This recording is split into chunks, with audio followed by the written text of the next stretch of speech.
Hey, welcome back. And today we're going to talk about buying a home in Flower Mound, Texas, 7 mistakes to avoid. Number 1, skipping a thorough home inspection. Do not, please do not skimp on this. Find an inspector that doesn't do 3 or 4 inspections a day. Make sure that when you first talk to them on the phone, that they answer your questions. Interview a couple, get suggestions from your realtor, get suggestions from people that have possibly used the person before, because I'm telling you, if you skip this step, it can be a disaster for you going forward. From foundation cracks to hidden plumbing issues, skipping or rushing an inspection could cost you thousands later. I've seen it before. We are no longer in the COVID era where you can't have inspections and you're just buying something sight unseen. This is a big deal. This is number 1. Do not make this mistake. Number 2, ignoring foundation and roofing issues. So let's cover both of those separately. On the foundation issue, in North Texas, especially in Flower Mound and the surrounding areas, we have like a soft clay. So foundation issues are nothing to be scared about, nothing to be overly concerned about. Over time, I lived in a house, my original home that I grew up in is 60 something years old now, but it had foundation problems when I was in my 20s. So it's the soil that we have in North Texas. It's going to happen. If foundation work's been done, more times than not, the foundation warranty is transferable. I've had foundation work done on the home that I'm currently in, and I got the warranty transferred.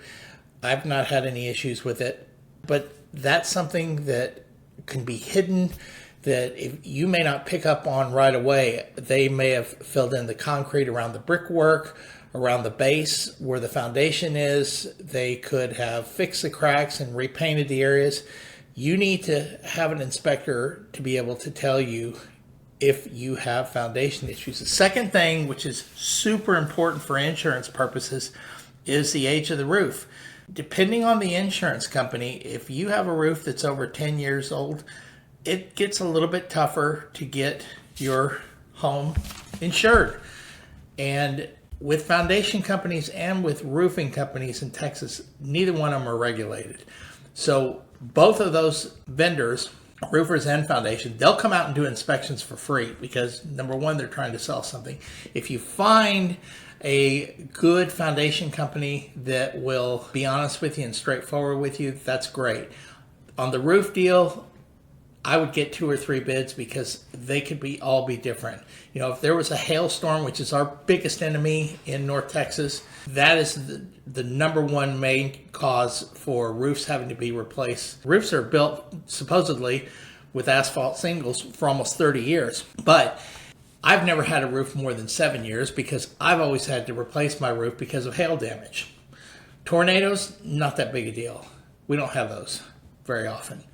And rain, we don't have really hard driving rain. Sometimes you have some high winds in Flower Mound, but the main thing with the roofs is the hail damage. You really don't want to inherit some repairs that the current homeowner should have taken care of.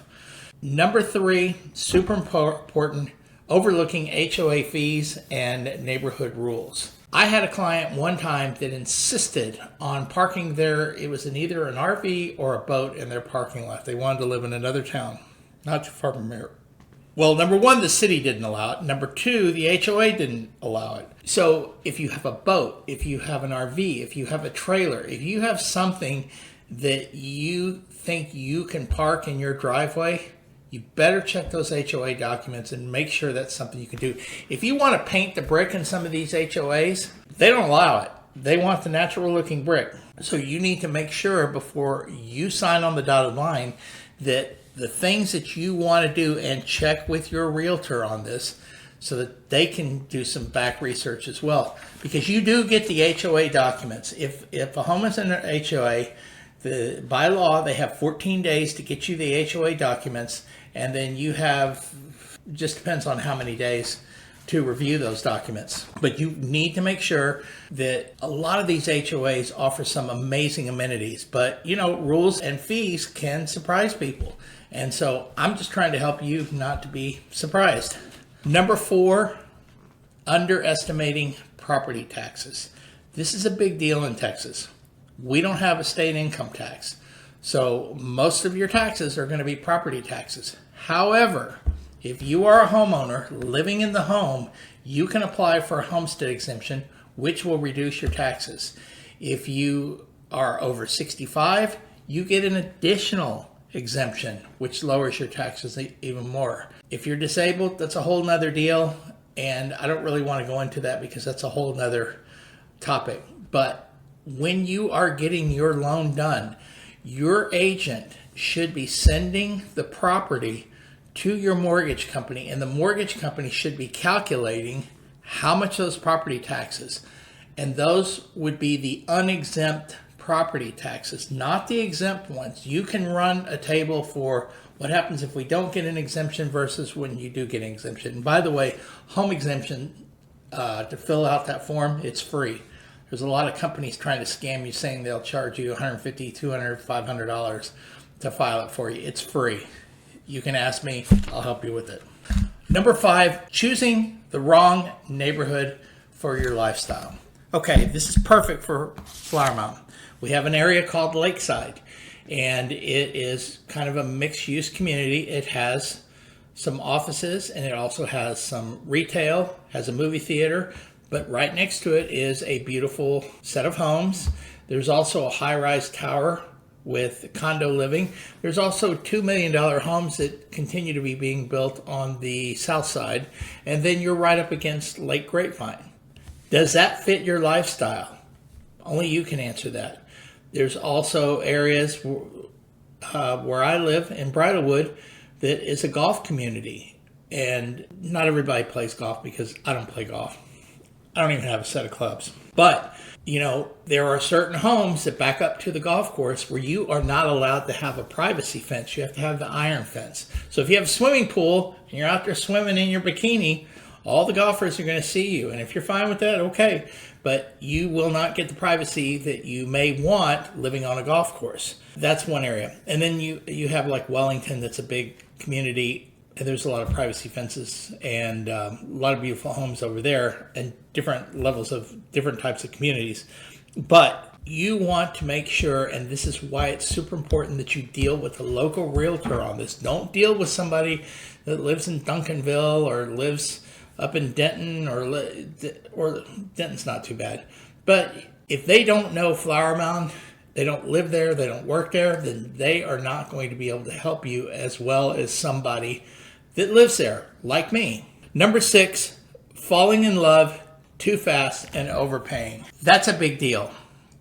When the interest rates were a lot lower than they are currently, this is September 2025, and interest rates are, in the mid 6s, high 6s. Well, when interest rates were down below 4%, people were overpaying for the home. They were paying above list price. And it didn't really matter to them because the interest rate was so low. But you know what? We're not in that market. Right now, we're in a buyer's market. And there is no reason why you need to be going crazy overpaying unless this is a super unique property or the agent has listed it too low. And again, you get with an agent that knows what they're doing. They can run comps, run historical cost on the other homes that it's sold in the area, and you can come up with a good offer. But overpaying for something, you're never going to get it back. And I can tell you for a fact that clients that I know of and that I've worked with, and people that I have worked with in previous offices, have had clients overpay, and then something tragic, either they've had to relocate or something, and they overpaid for the house, and they actually made less money on the house on the sale. So that's another video for another day. But number 7, this is the big one, not having the right realtor on your side. The realtor is working for you as a fiduciary. If that realtor that's working for you does not have your best interest at heart, then that could cost you thousands of dollars. They could say something wrong, just trying to get a deal. Take your time, interview people, talk to family and friends that have worked with Realtor before. And I kind of hate to be like this, but if you're working with somebody that has less than 5 years experience, they haven't gone through a lot of things. And I used to hear that quite a bit, but there's a lot of truth to that, because I've been doing this, I've sold almost 200 homes, and I can tell you that every single deal is different. And I learned something on every single deal, whether it's about the client, whether it's about the seller, the buyer, the actual home, the inspection. Every deal is different. And the more experience that the realtor has, with your best interest at heart, always with your best interest, they should never ever speak for you. You are the boss and you are the one that makes the decisions. But I'm telling you, they will know the neighborhoods, they will know the schools, they will know where you can go shopping, they will know how far it is from Dallas to Fort Worth, up to Denton, over to Louisville, over to Argyle. They'll be a valuable resource for you, especially when you're relocating from out of state and you know nothing about this area, or even if you're in state and you're from a different part of the state. Listen, if I were to go down to Houston, I don't know anything about Houston. I've been there several times, but I don't know anything about it. And I wouldn't even know where to begin on the right neighborhood to live. Same goes for Austin and San Antonio. You know, the final thing I'm going to say is the right guidance. It's going to save you time. It's going to save you stress, and it could ultimately save you money. So when you're relocating, whether you're downsizing, upsizing, this video should help you think a little bit more about the 7 mistakes to avoid. So let's go back over. Number 1, skipping through a thorough home inspection. Number 2, ignoring foundation and roof issues. Number 3, overlooking HOA fees and neighborhood rules. Number 4, underestimating property taxes. Number 5, choosing the wrong neighborhood for your lifestyle. Number 6, falling in love too fast and overpaying. And finally, number 7, not having the right realtor on your side. Hit the subscribe button. I want to keep seeing you. I look forward to hearing from you. Give me some comments if you got some. Talk to you soon.